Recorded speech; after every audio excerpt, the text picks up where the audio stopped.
The power of information, it's here with you.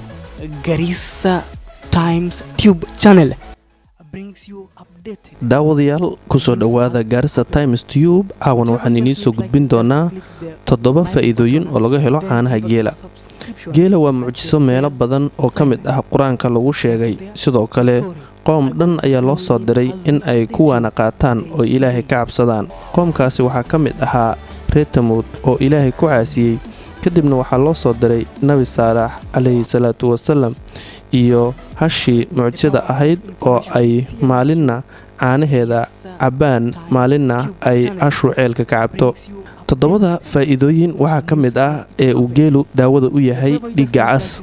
sida aan ognahay caanaha waxaa ka buuxa fitamiin iyo borotiinno badan kuwaasi oo kor u qaada dhiigga cas kadibna waxay saacidaan oo ay ka difaacaan wixii infection ah iyo jeermisyada kale ee jirka soo weerara. qodobka labaad waa kansarka. dad badan oo Soomaali ah oo lagu sheegay kansarka ayaa xaqiijiyay in ay ku baskoodeen caanaha geela iyo kaadidiisa. qodobka afraad waa cudurka macaanka ee uu geelu daawada u yahay. baaris lagu sameeyay caanaha geela waxaa la ogaaday in ay ku jiraan maadada insulin oo jirkeena u baahan. insulin waxaa laga soo daayaa ganaca si waxa loo yaqaano pancreas unuga ku jira ee la yiraahdo beta cell. haddii uu unugaasi dhaawac soo gaaro waxaa yaraanaya insulinkii. haddaba haddii aad cabtid caanaha geela waxaad ka helaysaa insulin. cudurka shanaad ee uu geelu daawada u yahay waxaa weeye kolestaroolka mise subaga. subaga oo ku bata jirkeena waxa uu keenaa in uu kor u kaco LDH oo la rabay in uu yaraado caadiyan. hadba caanaha geela wuxuu hoos u dhigaa subag ku bata jirka.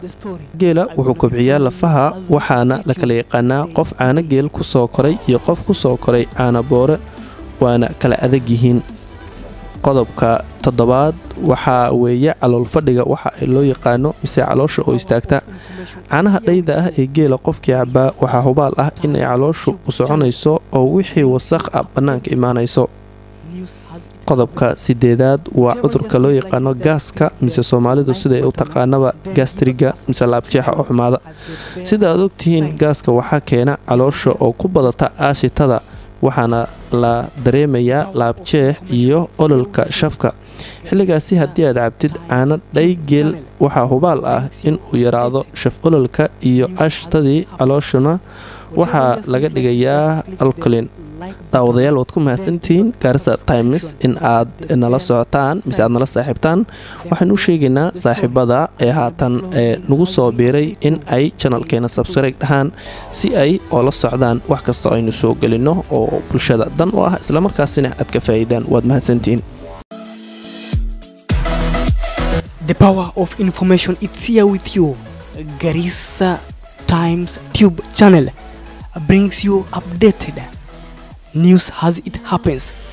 Whatever you just need like is just click the like button, then give us a subscription at the bell sign. Then from there the story are gonna be flowing in as we update you day to day.